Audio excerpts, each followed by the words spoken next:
Sawubona mfundi and welcome back to Edufunda with uMacele. I am back on popular demand and ngiza nayo ukufinqwa kwencwadi yethu ubhuku lamanqe sisesigcawini sesibili inkundla yokuqala. Ngaphambi kokuthi ngiqhubeke esigcawini sesibili, khona engifuna ukukulungisa esigcawini sokuqala engikushiyele. Uphindisiwe usebenza ebhange iForum, usebenza ehhovisi. So ngiyacabanga ukuthi makwenzeka lapho umfundi uzithola uhlangana nombuzo okubuzayo ukuthi uphindisiwe ingabe usebenzaphi, then wena uzobe usuyakhumbula ukuthi hayi no, uphindisiwe usebenza ebhange iForum. So asiqhubeke singene esigcawini sesibili. Hey, isigcawu sesibili sivula ngaye-ke lapho uNkululeko. Konke lokhu kwenzeka emzini kaMathonsi. uMathonsi ungubaba kaThamsanqa, unkosikazi wakhe uMamhlongo. So la ekhaya seliyoshona futhi ilanga nje, nezulu-ke alilihle kahle ngoba bekungathi lifuna ukuna, kodwa-ke labe selixoshwa umoya. Kukhona uNkululeko ubavakashele la ekhaya.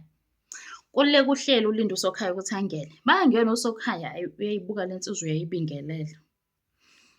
Uyafuna ukuthi kahle kahle ngabe siyazana nale nsizwa or ngeke ngayibona ngaphambilini, bese vele yayibuza ukuthi hawu insizwa yangakithi ngabe siyazana or hhayi, bese yasho uNkululeko ukuthi cha baba omdala, mina nawe asazani. Kodwa-ke bese yayichaza ukuthi yena ungubani, unguNkululeko, usuka kuphi. Ngicabanga ukuthi mfundi angikutholele ukuthi uthe usuka kuphi ngoba nakho kungaba yinto ozohlangana nayo embuzweni ukuthi kahle hle uNkululeko udabukaphi, Nkululeko Ndini. Uthe makayichaza uNkululeko wathi usuka khona laphaya phesheya komfula iNgedla, phansi esigodini senkosi uMthwalume eMsingeni. Waze washo-ke ukuthi hhayi inkaba yakhe yasala khona lapho. Ngendlela ayichaze ngakhona, then ubaba uMathonsi or ngithi umkhulu uMathonsi wazithola ukuthi vele hhayi cha, unelisekile ngendlela insizwa eyichaza ngakhona, uyabona, ngoba phela nelizwe aliselihle kulamalanga. Uyasho naye umkhulu ukuthi heyi, ngoba phela abantu mabafika ukuthi umuntu akasayichazi ngoba uyazazi ukuthi uzokwenza into engasiyinhle ekhaya. Kodwa-ke ngendlela ayichaze ngayo uNkululeko anelisekeke umkhulu. Bese yabuza umkhulu ukuthi hawu sihlasele ngani seliyoshona nje ilanga. Hhayi, aqale-ke ayizeke-ke indaba uNkululeko. Ngaphambi kokuthi ayiqale bese kuyangena unkosikazi kaMathonsi okunguMamhlongo, angene naye ehlale phansi. Hhayi-ke mase ehlele phansi ayiqale-ke indaba ayizeke-ke uNkululeko athi hhayi, mina ngize la ekhaya nje bengihamba ngibuza abasiki bebunda bayithulula iy'ndaba baze bangitshela bengilayela ngaze ngafika la ekhaya, ngoba bese ngitholile ukuthi kahle kahle izingane zami zifihlwe kulo muzi, zicashiswe kulo muzi. Hawu, izingane zakho zizoze zicashiswe nje ziyinyamazane na? Uthi zicashisweleni and yiziphi ley'ngane okhuluma ngazo? Athi hhayi, ngikhuluma ngey'ngane zami. Iy'ngane zami zihlala nomndodana wenu uThamsanqa. uThamsanqa wanedwawezwa nje ukuthi mina ngiyovalelwa ejele, ngiyisiboshwa, wabe segxuma ethatha ithuba lokuthi ahambe ayongena unkosikazi wami ahlale nabantwana bami futhi. And okumdina ntu uNkululeko uyachaza ukuthi ngoba mina noThamsanqa kahle kahle siyazana. Kusho ukuthi uThamsanqa noNkululeko hhayi ukuthi abazani, bayazana kahle nje, kodwa uThamsanqa kusho ukuthi vele walibona ithuba-ke or wayevele emthandile noma kungathiwa bayazana kodwa wayesevele emthandile-ke untokazi lo. Hhayi-ke, hhayi bashwama indaba, hhayi akhuza ababaze kuMamhlongo athi hhayi bo, ilanga libalela impela sizodelelwa yinsizwa nje. Uthini mawusho njalo? Ngoba phela uThamsanqa uhlala nomntanakhe nabantwana bakhe, and labantwana bakhe umakoti wakhe wamlobolela wayikhipha zonke iy'nkomo. So wena ungubani ozofika ukuthi unengane efihlwe la ekhaya or ihlala la ekhaya nendodana yethu or yabona nje.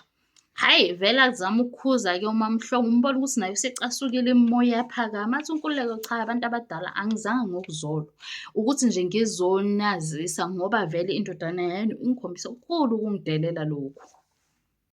Igama-ke lomntwana-ke uthe uNkululeko uZipho Zonke. Uyena mntanakhe-ke uZipho Zonke uthi uyamfuna-ke. Uthi nje lona ogwaja wala ekhaya onguThamsanqa wanedwawezwa leli thuba lokuthi sengihambile ukuya ejele, wabuya wazongena la wathatha umkami uphindisiwe. Angazi-ke noma-ke ngoba ethi umkakhe nje ukuthi naye wayeselobolile. Khumbula imincwadi yethu sisasephansi nayo sisazozwa ukuthi kahle kahle kwenzakaleni nale emuva. Hhayi-ke, Ababaze-ke useme ngey'nyawo ngisho uMamhlongo. uMamhlongo besethi, hawu webaba wavumela umuntu nje wangena la ekhaya, wazosiyisa, wasehla. Ukhona wathula, mina umnyeni wami engangimazi ngaleziya y'nkathi. Ngabe usesukumile wathatha isagila, waqothula lo mgulukudu waseGoli lo wamkhipha la endlini ngoba phela insambatheka lazizela nayo. Hheyi, ulubone nkosi yami ikhehla nalo nkosi yami elungumathonsi ukuthi hheyi, lisabindwe lento elizwayo. Ashathi hhayi nawe mfana wami, hhayi khona uqinisile ukuthi hhayi iminyango iyahamba, asikho isiguga namagxolo azo. Ngoba vele kubane kusaseyinkathi zami ngoba angilazi uthathaphi igula. Kahle kahle nje nangokwesintu uyabona ukuthi vele unkululeko kahle kahle uyadelela. Awungeni emzini womnumzane uze ngey'ndaba ezinje. Hhayi ababaze-ke uMamhlongo aze afike ekutheni athi hhayi ngifisa ukwazi abazali bakho. But-ke beseyasukuma uyaphuma-ke manje uMamhlongo ngenxa yokuthi amabhodi engathi aseyonakala-ke ngale. Hhayi basale beqhubeka-ke nodaba-ke la. Naye-ke uMathonsi akasayibekile phansi, uthi manje uganunu wabo ukuthi hheyi wensizwa. Achaze uNkululeko ukuthi hhayi ningaphakamisi kakhulu umoya phezulu. Ngizonitshela iqiniso mina njengoba ngisho ukuthi nje ngizele la ukuthi nizoxwayisa ingane yenu. Sukume-ke manje uMathonsi kube ngathi uya ngasocingweni. So, ngoba uNkululeko besezwe indaba yesagila vele, naye akasahlalisekile uthukile kodwa bese yamuva kancane esofeni ehlala sekungathi vele makungathi ukuthi uyakhona at least ukugxuma aphuma abaleke. Kodwa futhi angakhombisi ukuthi yabona uthukile. Usahleli vele, usafuna phela ukuqhubeka. Athi nginikezeni ithuba ukuthi ngichaze kahle kahle ukuthi sila nje kungenxa yani. Hhayi uMathonsi athi hhayi ayisekho nje into ozoyichaza wena-ke wemfana phuma la ekhaya. Athi hhayi kodwa engikushilo sengikushilo kuyiqiniso futhi. Abantwana bami ngiyabafuna, nina xwayisani umntanenu ukuthi ngizoza and ngasikhathi sengiza la ngizobe sengize ngolunye unyawo. Ngizobe sengiza kusho ukuthi kuzobe kungasemnandi maseza la ekhaya futhi. Hhayi bese-ke uMamhlongo uyangena futhi sekabuya. Still usababaza umhlola. Makasababaza umhlola ethi etshela umnyeni wakhe ukuthi akenze something ngale nto eyenziwa uNkululeko la ekhaya. uNkululeko bese eyasukuma vele. Makasukuma aphakamise ishirt la ngemuva aveze ini? Isibhamu. Kusho ukuthi uyabakhombisa ukuthi ningacabangi. uMamhlongo besethi uya efonini ethi uyoshayela amaphoyisa ngoba phela nasi isigebengu. Nawu mgulukudu la ekhaya luzobakhulumela insambatheka and ulokhu uhleli. Babathe bayakhuza uhleli. So sekathi-ke uMamhlongo athi ashayele amaphoyisa kusho ukuthi lo mgulukudu uzokhishwa amaphoyisa-ke la ekhaya. Ilapho-ke asukuma khona-ke uNkululeko athi hhayi ungakwenzi lokho magogo. Ngoba phela uyabona angizile ngokulwa but uveza isibhamu. Isibindi sakaNkululeko sokuthi afike emzini womnumzane azobakhombisa isibhamu. Kahle kahle uyaba-threaten-isha phela la. Kahle kahle la uyabasabisa and uyazi ukuthi abantu abadala labo. Uze uyasho ukuthi ungalingi wemagogo. Uthi kumagogo kusho ukuthi uyazi kusho ukuthi inhlonipho impela ayisekho kuNkululeko. Kodwa-ke what can we expect kumuntu obuye ejele? Although singamjaji ngoba sazi ukuthi kahle kahle bekangenile nejele. But-ke lokho kwenza kwakhe-ke mina vele kuye kwangishwaqa ukuthi hawu uvezela kanjani abantu abadala isibhamu. Already usuzibonisile phela wena ukuthi uhlaza. Noma kuthiwa bebefisa ukuthi balibuke udaba lakho kodwa nje ngokuthi soyivezile ukuthi uhlaza nami bengingisakunceda. Hhayi-ke nayo impela kuNkululeko aphume-ke avalelise ashaya umnyango. After ukuthreaten-isha abantu abadala, ayi basale bemangele la ekhaya. Bese yasho-ke kodwa uMamhlongo ukuthi hheyi mina kodwa ngayisola le ndaba kamakoti. Ngangisola le ngane ukuthi hhayi.